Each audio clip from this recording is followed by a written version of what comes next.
Many times I say, some people are so poor, so absolutely poor that all they have is money. If you want to truly know how rich and wealthy you are, then drop a tear and see how many hands actually come forth to wipe that tear. Ladies and gentlemen, our true wealth, our true richness is people, our connections with people, our interpersonal relationships with people. Isn't it often said that our net worth is equal to our network? And when it comes to networking and our connecting to people, very often we just have the tendency to connect to a network with those apparently big guys, the more important ones, or as they call them, the big guns. And isn't it true that we do not want to rub shoulders with the apparently less important or the smaller guys?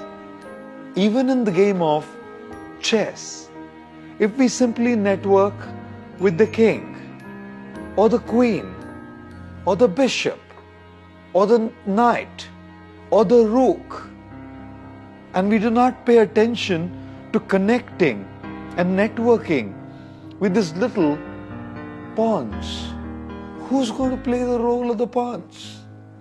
Even those little guys in the front are important. They play their respective roles to bring the ultimate victory to one who plays chess. And thus, whether it's the game of chess or it's the game of life, if we want victory and success, we have to connect with people at all levels, from big to small, from president to resident. We have to network, connect, and have interpersonal relationships with everybody. A group of 70 scientists were working on a project as a deadline. These 70 scientists were so absolutely under pressure because of their hectic work and the deadlines.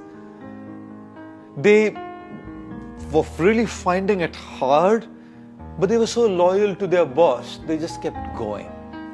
One morning, one of the scientists came to the boss and said, "There's an exhibition in town and I promised my children to take them for the exhibition. Is it okay if I leave at 5:30? The boss said, "We're really working on a deadline, but since you've promised your kids, you can actually leave at 5:30. The scientist was happy. He continued to work in his office, and when he looked at his watch, he had been so involved and absorbed in his work, he saw it was already 8:30 p.m. Oh, he felt so guilty that he had promised his kids that he would take them for the exhibition, and he hadn't gone home at 5:30. He came to his boss's cabin and saw the boss was not there as well. The scientist packed his bag and came home.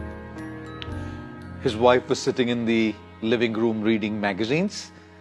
He knew that the situation was extremely explosive. Anything he would ask or say would just boomerang back. His wife looked at him and said, "Would you like to take a cup of coffee, or would you like to go for dinner straight?" He said, "Well, if you prefer coffee, I don't mind taking a cup of coffee, but where are the kids?" The lady said, "At about 5:15, your boss came home and took the children for the exhibition. What had happened is at 5 o'clock, the boss had come and seen that the scientist was so absorbed and engrossed in his work and had completely lost track of time. The boss knew that he wasn't going to leave office at 5:30.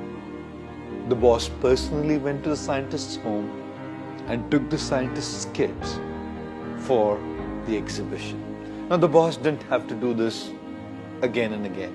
Even that one time he did it and made that investment the kind of commitment that came from all the scientists that worked under him was incredibly amazing.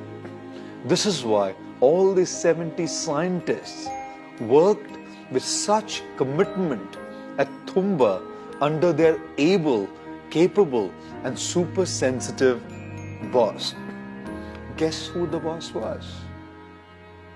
Late Dr. APJ Abdul Kalam, the former president of India, the mastermind behind the space research and the missiles project of India. Yes, ladies and gentlemen, greatness is not just about rubbing shoulders with the big guys. The true symptom of greatness is how we treat the apparently small and the least amongst mankind whom we work with. Therefore, if we truly want to achieve success, we must connect to the big and the small at all levels. We must treat them all with respect, dignity, and sensitivity. Thank you.